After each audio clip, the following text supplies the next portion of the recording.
de Colombia, que es, según Amnistía Internacional, el 90% de la fuerza militar de los paramilitares era y sigue siendo el ejército, el honorable ejército de Colombia. Ellos son los que soportan la operación. Por ejemplo, nunca hubo una operación paramilitar como tal.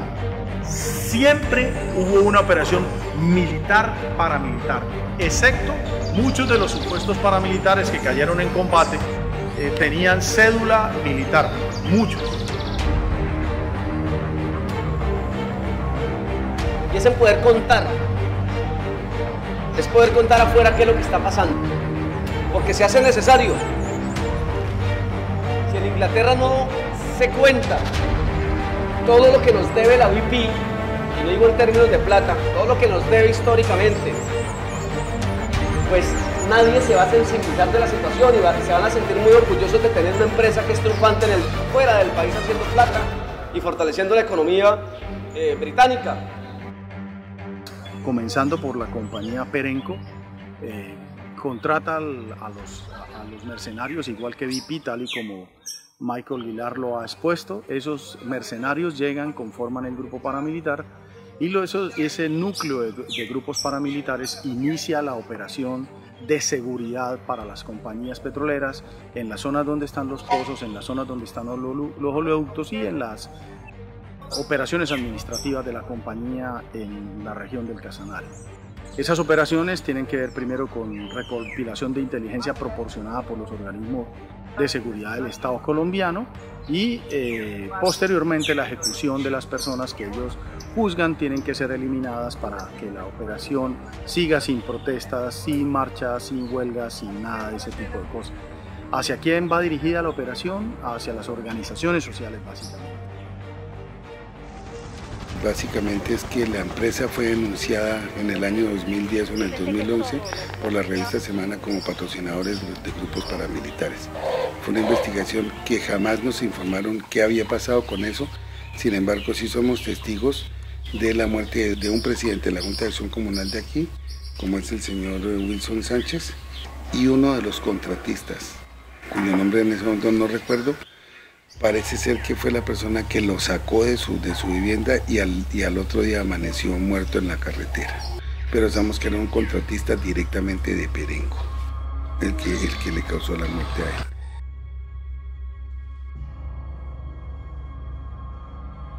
Como es el tema también de asesinatos selectivos, falsos positivos, desaparición forzada, tortura, señalamientos por parte de la fuerza pública, persecución, detenciones. Muchas personas fueron detenidas por el solo hecho de oponerse a los proyectos de la industria petrolera.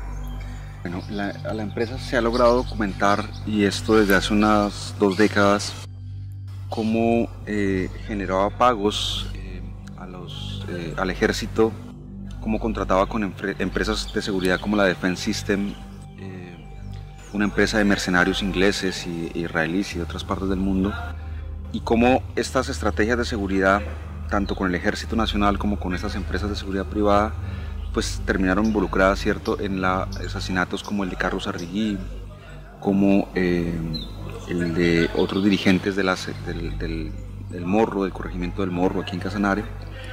Entonces, haya habido una posibilidad de encontrar esos pagos, esos recibos en los cuales la empresa le pagaba a estos personajes del ejército y a estas empresas privadas dineros que terminaron luego siendo usados para amedrentar, perseguir y en muchos casos el asesinato de dirigentes sociales, ¿no?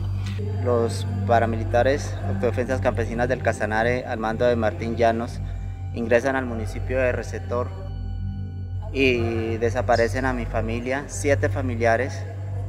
Junto a ellos hay un total de 33 campesinos desaparecidos, incluyendo el médico que estaba en esa época, junto con el conductor de la ambulancia. Las desapariciones surgieron a manos de los grupos paramilitares. El 10 de mayo del 2005, mi hermano fue asesinado vía El Morro, sitio del Mosquito. Ahí lo estaban esperando, donde fue acribillado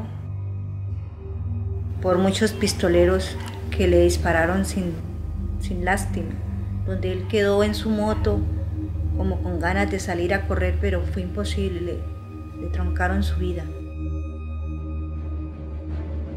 la década de los 90, principios del 2000, Michael Gillard y otros personajes en Inglaterra lograron hacerse, digamos, a buena parte de estos contratos.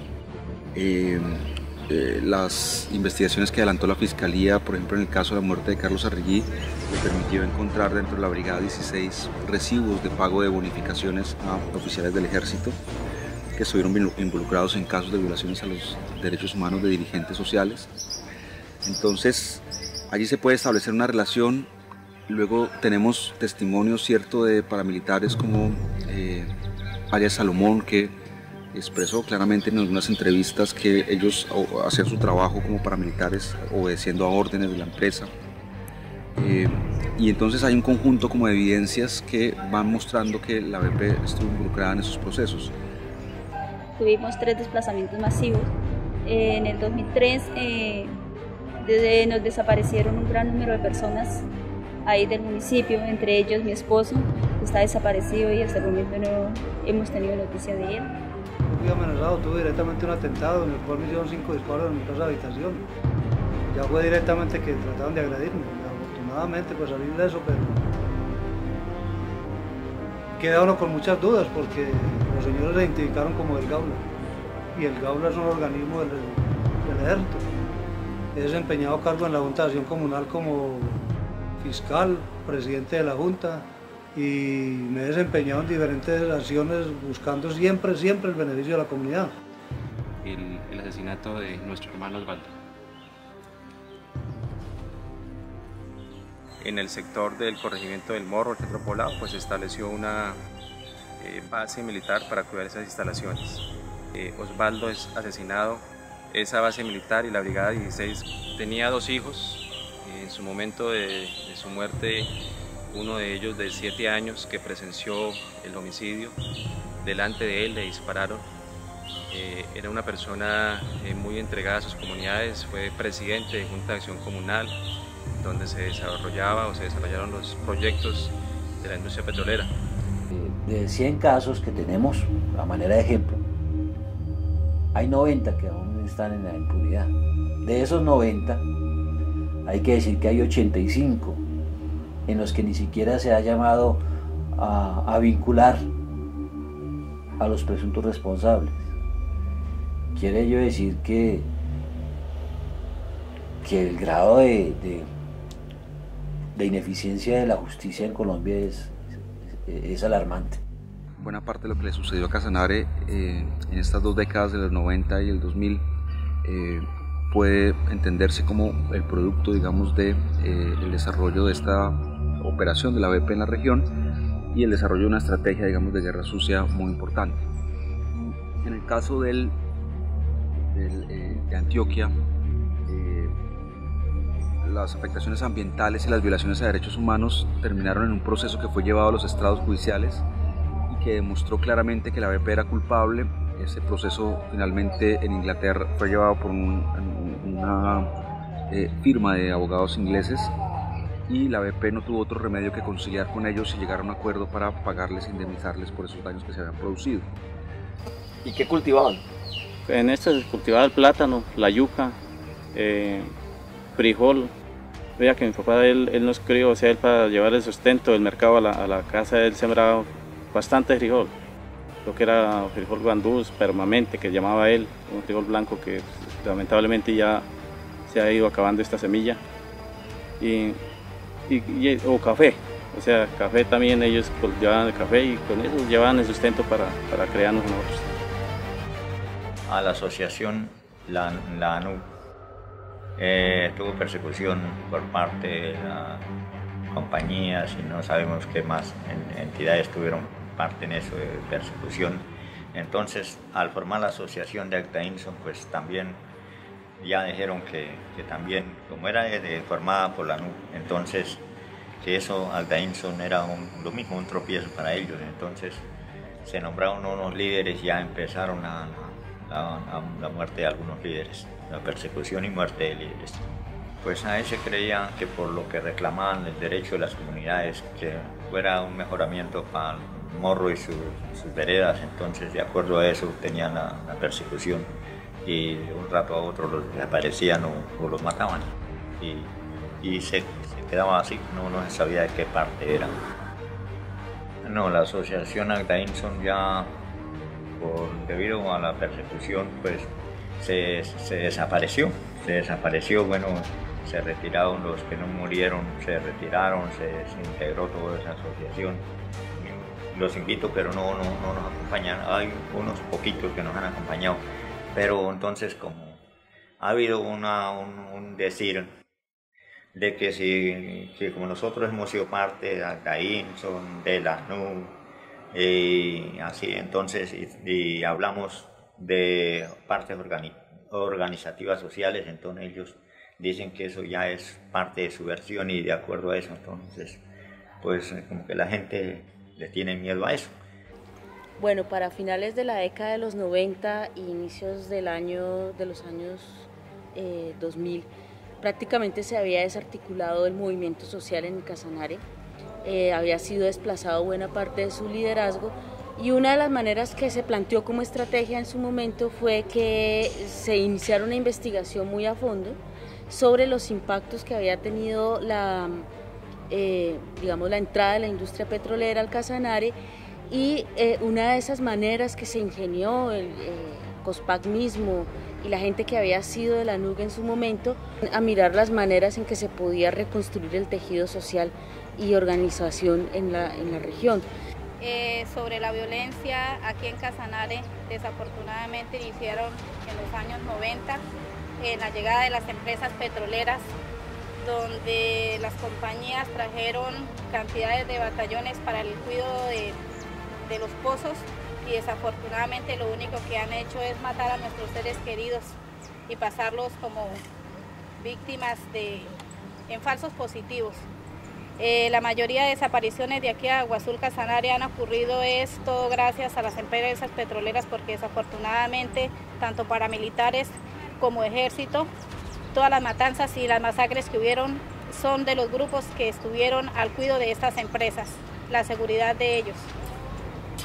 A partir de 1990 el movimiento campesino venía luchando por la tierra.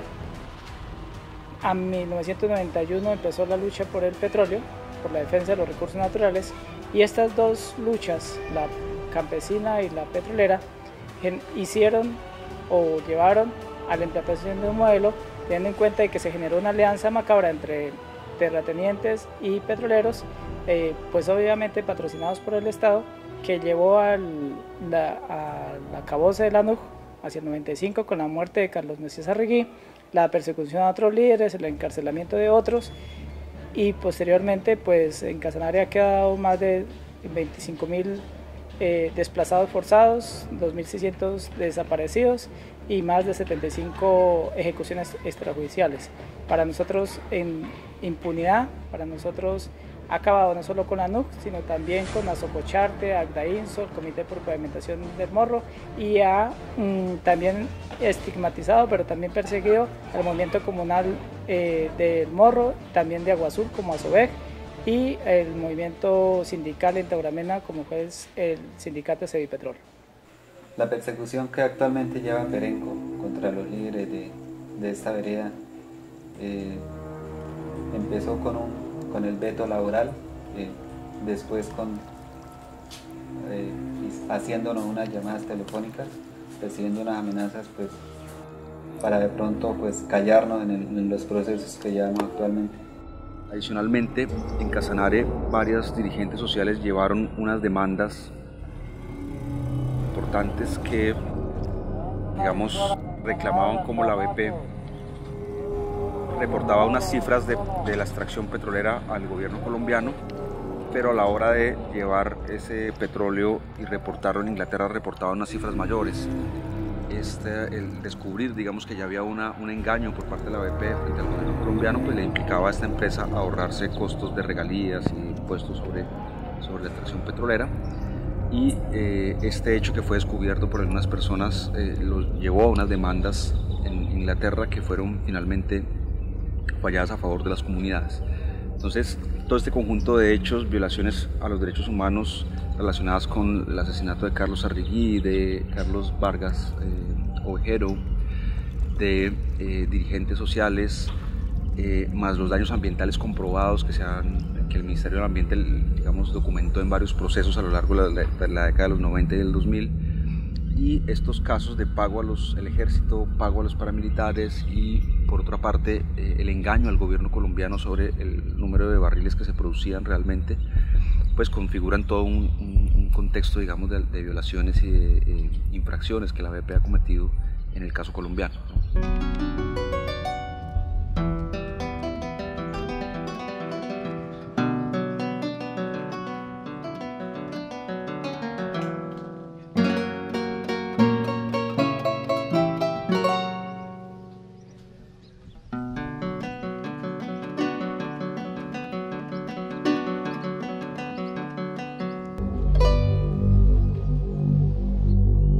Daniel era el presidente de la vereda Los Chochos, hacía parte del comité cívico del Meta, era juez de paz.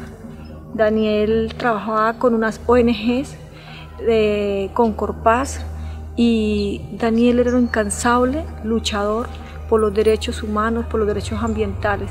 Él siempre lo caracterizó de que él siempre quería, ojalá que en el mundo existiera siempre la verdad, la justicia. Esto lo llevó quizás a ocasionarle la muerte.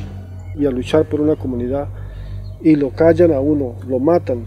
Entonces, de aquí a mañana, si alguno de nosotros o alguno de ustedes, de los que queden vivos, va a denunciar de una vez, también lo matan, yo pediría que haya justicia.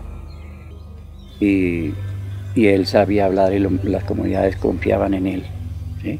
Él confiaban en él, lo que fue Daniel. Pero la muerte única, de esa manera que le quitaron la vida, nos ha dolido, especialmente a yo como papá, que nos quitaron a un hijo que le sirvió a estos casamareños, especialmente a los triniteños, que mucho lo conocieron y lo distinguieron cuando el sepelio hubo casi más de 1000 personas aquí acompañándolo a él. Cuando él murió, yo le cogí las manos y las manos de él eran llenas de callos, de una persona, de un trabajador campesino totalmente. Y siempre digo, si sus manos eran así, eran sus manos de un labrador, eran sus manos de un agricultor, de una persona que lo que quería era producir la tierra. Él siempre decía, y tenía un lema, y él decía que la paz vendrá del campo.